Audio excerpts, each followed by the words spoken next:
What's happening, guys? Sam Adams here. Different kind of video. Not talking about gaming news, not talking about anything that is going to be coming up in gaming culture or anything along those lines. I'm going to be talking about something that happened to me earlier today, including a run-in with a kid at GameStop. Now, that could be perceived in a positive way, that could be perceived in a negative way, but I am pleased to announce it is in a positive way, so sit back, relax, I have a story for you guys. Alright, so I go into GameStop, and I'm just there to kind of kill some time. I'm checking out collectibles, I'm looking at PlayStation t-shirts, stuff along those lines. I have no intention of buying anything, but I'm just spending between 10 and 15 minutes in the store. So this kid walks in with his dad, and he's just kind of walking around the store. His dad cares not one single bit about gaming, it is very clear, and so this kid is really into it. You know, he's starting to look at boxes and stuff like that. He's starting to check out what games are on sale, etc. And so his dad starts kind of browsing around too, and his dad goes up to a shelf and he picks up a game. It happens to be Assassin's Creed Origins. And so he kind of mumbles to himself. He's like, Assassin's Creed Origins, and he goes like, hey Todd, or whatever this kid's name is, we'll go with Todd. Hey Todd, is this game any good?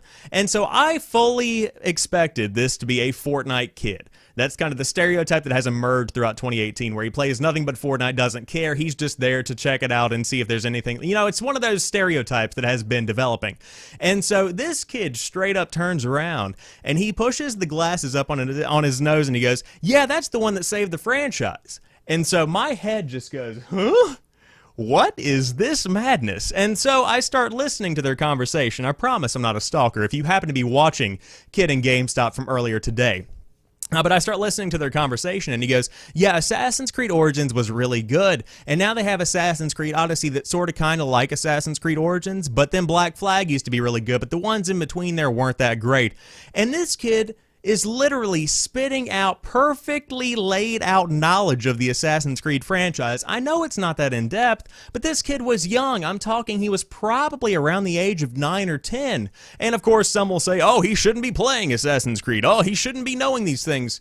With that being said, I'm thinking back to whenever I was a kid. I was this kid. I was the kid that back whenever Assassin's Creed, the original, came out, I was on top of that. I knew everything about it. I almost 100%ed that game. I loved the original Assassin's Creed.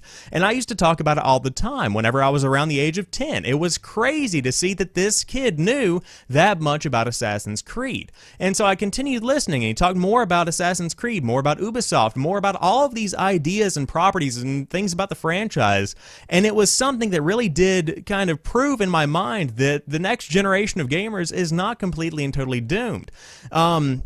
This is something that I've been thinking about over the course of 2018 because, of course, we have seen the rise of Fortnite, where it has become a household name. More and more kids are getting into Fortnite, and so I have developed this stereotype in my mind, and I would go ahead and venture and say a lot of you, and maybe a lot of your friends, have developed a stereotype about those that might be younger and getting into gaming, because it seems to be that for me, I've always assumed that whenever I see somebody who has on, you know, some kind of Minecraft t-shirt or has on some kind of Call of Duty t-shirt, that that's all they play, that that's all they care about, that that's all they've got going on.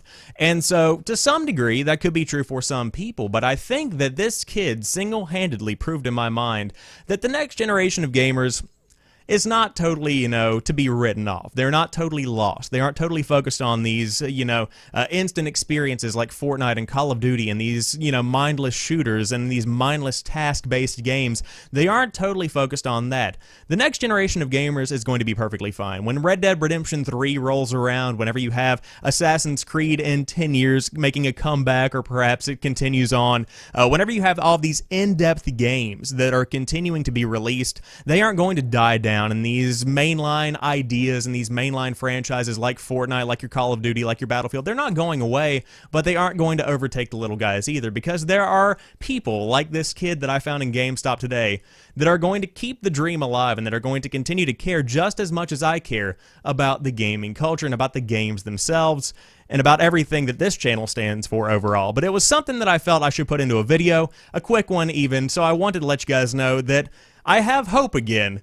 Feels good, man. But anyways, the regular programming is going to be coming back on Monday, but I did want to make a quick video, very minimal editing, all of that good stuff, to let you guys know about that story. But I hope you have a fantastic rest of the weekend. I will talk to you soon. Peace.